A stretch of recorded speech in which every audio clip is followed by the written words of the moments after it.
Well, let's talk now to John Strickland, the independent aviation business strategist. John, to what extent do you think these production problems at Boeing and Airbus are going to put the global airline industry under pressure this summer? They are going to put a significant brake on growth. We're talking about a period of very buoyant demand. We had a good year last year. IATA was projecting continued growth this year. That's the airline industry global trade body. But of course, if aircraft are not available as planned, examples such as the one you gave with Ryanair in Europe, they're expecting about 20 fewer aircraft than they had planned due to Boeing delivery delays on the 737 MAX. We have another European carrier, Wizz Air, which is suffering from a different problem. There are some engine challenges with Pratt & Whitney engines powering a number of Airbus A320 aircraft. Wizz has had to ground so far about a quarter of its fleet. That means no growth of that airline this year when originally it planned double-digit expansion.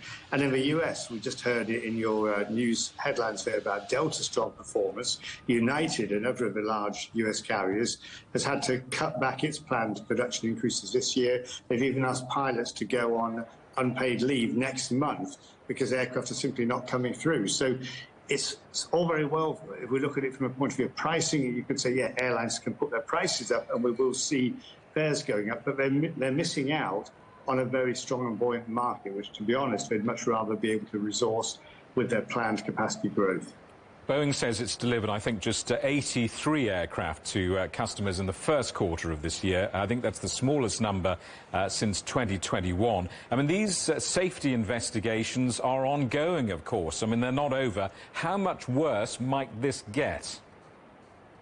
Well, it's certainly going to be compounded. We've had one or two other issues concerning Boeing breaking to the media this week, not all to do directly with this issue with the 737 MAX, but the fact that the US regulator, the FAA, is really looking closely at Boeing, and indeed Boeing at the moment has to respond about what actions it's taking to address the issues of quality control in its production, particularly the 737 MAX.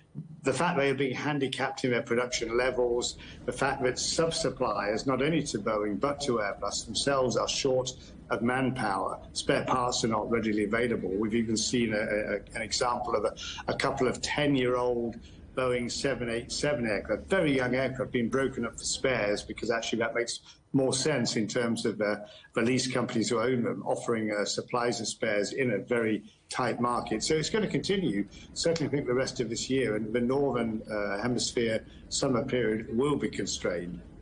To those of us fantasizing about a summer holiday getaway, what does all this mean for passengers? Not all the flights that were originally planned to operate will do so. Ryanair had already put on sale flights on a number of destinations, as, for example, had Wizz Air. Some of those have now had to be cut back, quite a bit of pruning, which is the last thing you'd want to do in the peak season. Given that people book quite early, certainly, again, if we look at European markets for summer travel or the US markets, the cheap seats will, in many cases, have gone. Those that remain, if they remain, will be much higher prices. So increased costs for travellers are to be expected this summer holiday period. John, good to see you. Thanks so much for coming on the programme again. John Strickland, the independent aviation business strategist.